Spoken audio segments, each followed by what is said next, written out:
내 이름은 작은 나무.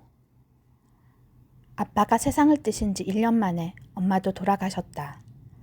나는 할아버지, 할머니와 함께 살게 되었다. 이때 내 나이 5살이었다. 나중에 할머니 얘기 듣기로는 엄마 장례식이 끝나고 나서 고아가 된 나를 놓고 친척들 사이에서 꽤나 시끌벅적한 말다툼이 있었다고 한다. 우리 가족이 그때까지 살던 통나무 집은 언덕 중턱에 있었다. 친척들은 작은 개울이 흐르는 그 뒤뜰에 머리를 맞대고 서서 내가 어디로 가는 게 좋을지 열심히 입방아를 찢고 있었던 것이다. 그 와중에도 페인트 칠이된 침대와 탁자, 의자 따위를 나누어 가지면서 말이다. 할아버지는 친척들 틈에서 벗어나 뜰 구석에 묵묵히 서 계셨다. 할머니도 할아버지 뒤에 가만히 서 계셨다고 한다. 할아버지는 체로키족의 피가 반 섞인 혼혈이고 할머니는 순수 체로키족이시다. 할아버지는 거의 2m가 다 될 정도로 키가 커서 사람들 사이에 서면 머리 하나가 삐쭉 솟았다. 거기다 할머니는 땅만 내려다보고 계셨지만 할아버지는 사람들 머리 너머로 계속 내 얼굴을 쳐다보고 계셨다고 한다. 큼지막한 검은 모자를 쓰시고 교회 갈 때나 장례식 때만 입는 반지를 한 검은 양복을 입으신 채 말이다. 나는 한 발 한 발 뜰을 가로질러 할아버지에게로 다가가 그 긴 다리에 매달렸다. 친척들이 떼어놓으려 해도 부둥켜 안은 팔의 힘을 풀지 않았다. 할머니 말씀으로는 울지도 않고 고함을 지르지도 않고 오직 할아버지 다리만 꼭 부둥켜 안고 있었다고 한다. 친척들은 떼내려 하고 나는 떨어지지 않으려 하면서 한참 동안 실랑이를 벌이고 있노라니 할아버지가 가만히 몸을 굽혀 내 머리 위에 손을 얹어 놓으시고는 그냥 내버려둬 라고 하셨다. 그러자 친척들이 일제히 내 몸에서 손을 뗐다. 할아버지는 좀채 사람들 앞에서 이야기를 하지 않으신다. 하지만 어쩌다 한마디 하시면 누구도 그 말을 거역하지 못한다는 게 할머니의 설명이셨다.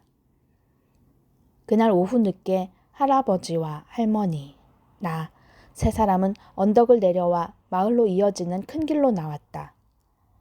한겨울이라 벌써 어둑어둑해지고 있었다. 내 옷가지를 싼 보따리를 어깨에 둘러맨 할아버지가 길섭을 따라 앞서 걸으셨다. 나는 얼마 안 가 할아버지를 따라잡으려면 거의 뛰다시피 걸어야 한다는 걸 깨달았다. 내 뒤에서 따라오시던 할머니도 자주 치마를 들어 올리면서 젠걸음으로 걷고 계셨다. 마을에 들어서고 나서도 우리의 이런 행진은 그대로 이어져 할아버지는 여전히 저만큼 앞서 걸으셨다. 할아버지를 간신히 따라잡은 것은 버스 정류장에 들어서고 나서였다. 우리는 한참 동안 그곳에 서 있었다. 할머니는 버스가 들어오고 나갈 때마다 버스 앞쪽에 걸린 행선지 표지판을 일일이 읽어보셨다. 할아버지는 할머니가 누구보다도 글자를 잘 읽는다고 하셨다. 과연 할머니는 우리가 탈 버스를 족집게처럼 정확하게 집어내셨다. 어느새 주변에는 땅거미가 내려앉고 있었다. 우리는 다른 사람들이 모두 버스에 올라탈 때까지 기다렸다. 그건 잘한 일이었다. 왜냐하면 우리가 버스에 발을 올려놓는 바로 그 순간부터 문제가 생겼기 때문이다. 할아버지가 제일 먼저 올라타시고 그 다음에 나, 할머니는 차문 바로 안쪽 제일 낮은 승강구 계단에 서 계셨다. 할아버지가 바지 앞주머니에서 똑딱이 물림쇠가 달린 지갑을 꺼내 버스 요금을 내려 했다. 차표는 어디 있는 거요? 운전사가 어찌나 크게 고함을 질렀던지 차에 타고 있던 사람들 모두가 한꺼번에 우리 쪽으로 얼굴을 돌렸다. 그래도 할아버지는 눈 한 번 깜짝이지 않고 지금 차비를 내려는 참이라고 말씀하셨다. 할머니가 내 어깨 너머로 어디로 가는지 말해요 라고 속삭이셨다. 할아버지는 할머니가 시킨 대로 운전사에게 말했다. 운전사가 얼마를 내라고 하자 할아버지는 동전 하나하나를 찬찬히 살펴보면서 돈을 세어나갔다. 차 안의 불빛이 워낙 흐렸기 때문이다. 그러자 운전사가 손님들에게 얼굴을 돌리더니 오른손을 들어 보이고는 하여간 못 말려 라며 웃음을 터뜨렸다. 승객들도 모두 따라 웃었다. 사람들이 웃는 것을 보니 안심이 되었다. 우리가 차표가 없다고 해서 크게 악의를 품거나 화가 나지 않았다는 걸 알 수 있었기 때문이다.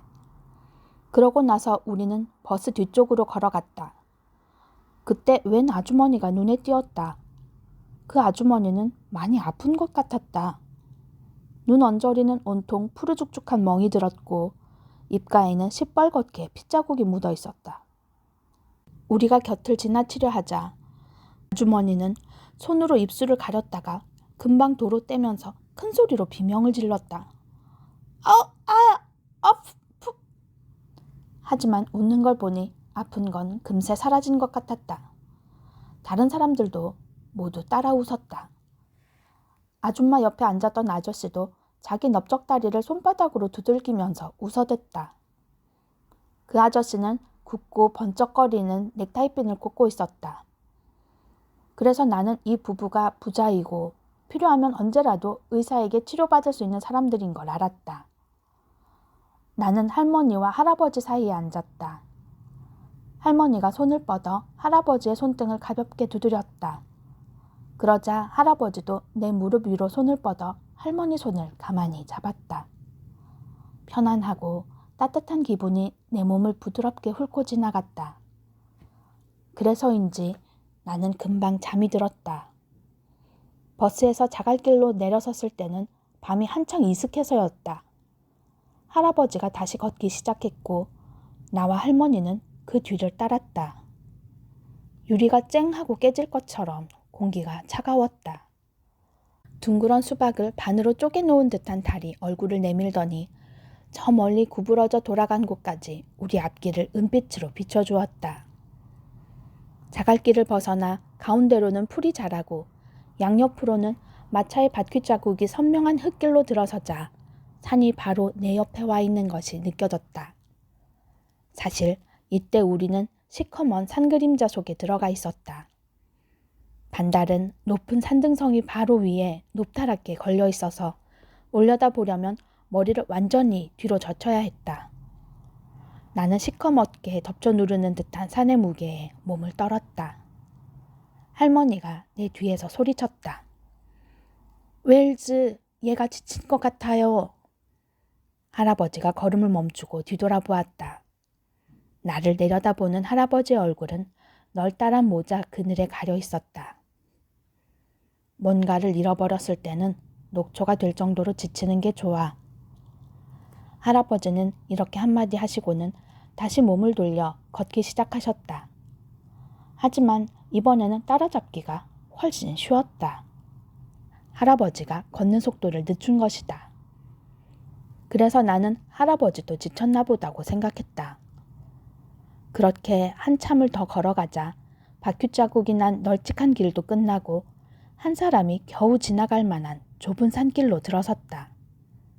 언뜻 생각으로는 우리가 산을 짓밟으면서 앞으로 나갈 것 같았는데 실제로 걸어보니 산이 손을 벌려 온몸으로 감싸주는 듯한 기분이 들었다. 발자국 소리가 조금씩 울리기 시작했다. 주위에 뭔가 꿈틀거리는 것들이 있었다. 만물이 다시 살아나기라도 하는 것처럼 속삭이는 듯한 소리와 숨소리들이 나무들 사이에서 새어나오기 시작했다. 이제 춥지는 않았다.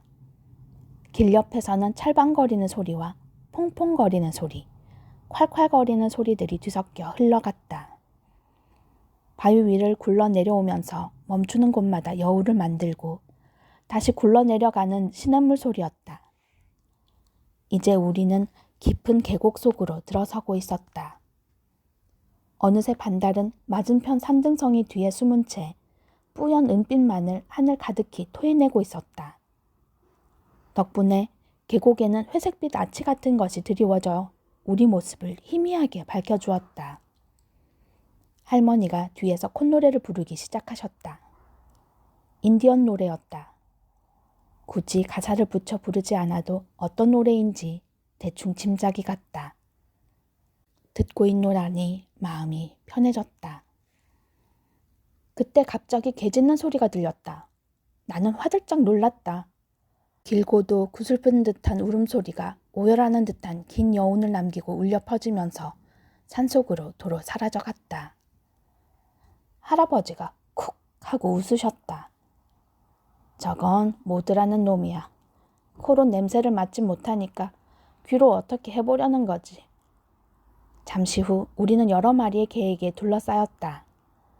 개들은 할아버지 주위에서 낑낑거리기도 하고 처음 보는 내 냄새를 맡으려고 킁킁거리기도 했다. 모두가 짖는 소리가 또 들렸다.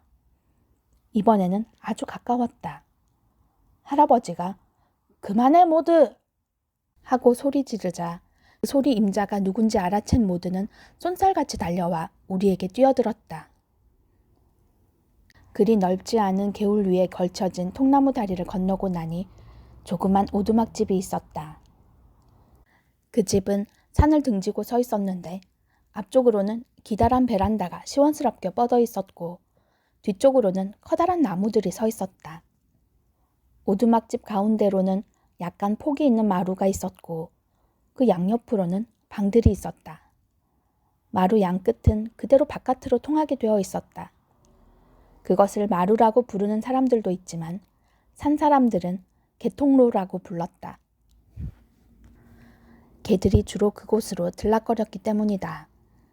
이 마루를 사이에 두고 한쪽에는 부엌 겸 식당 겸 거실로 쓰는 커다란 방이 있었고 다른 쪽에는 침실 2개가 있었다.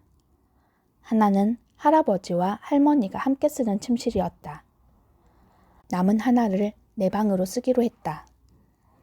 히커리 나무로 만든 테두리에다 사슴 가죽띠를 팽팽히 묶어서 만든 침대는 부드럽게 쿨렁거렸다. 침대에 누우니 열린 창문으로 개울가에 서 있는 나무들이 희미한 빛 속에서 귀신처럼 시커멓게 보였다. 울컥 엄마 생각이 나고 낯선 곳에 와 있다는 두려움이 몰려왔다. 그때 누군가 내 머리카락을 쓰다듬었다. 침대 옆 마룻바닥에 앉아 계시던 할머니였다. 할머니는 널따란 치맛자락을 마루에 펼치고 흰머리가 많이 섞인 다운머리를 어깨에서 무릎으로 늘어뜨리고 앉아 계셨다. 할머니도 나처럼 창밖을 바라보고 계셨다. 이윽고 할머니가 낮고 부드러운 소리로 노래하기 시작했다. 숲도 가지를 스치는 바람도 이젠 모두 그가 온 걸 알지. 아버지 산이 노래 불러 맞아준다네. 아무도 작은 나무를 무서워하지 않아. 작은 나무가 착한 걸 아니까 모두가 소리 높여 노래하지. 작은 나무는 외톨이가 아니야. 장난꾸러기 라이나도 졸졸졸졸 물소리 울리며 즐겁게 춤추며 산을 내려간다네. 내 노래 들어봐요. 우리 형제가 찾아왔어요. 작은 나무는 우리 형제. 작은 나무가 여기 있어요. 어린 사슴 우스디도 메추라기 미네리도 까마귀 카코까지 노래 부르네. 작은 나무는 상냥하고 강하고 용감하다네. 작은 나무는 절대 외톨이가 아니야. 할머니는 노래를 부르면서 몸을 천천히 앞뒤로 흔들었다. 그러자 나도 바람이 제잘거리고 시냇물 라이나가 내 이야기를 노래 부르며 형제들에게 전하는 소리를 들을 수 있었다. 나는 노래 속의 작은 나무가 바로 나라는 걸 알고 있었다. 산 형제들이 날 좋아하고 나하고 같이 있고 싶어 하는 걸 보니 기뻤다. 그래서 나는 울지도 않고 편안하게 잠이 들었다.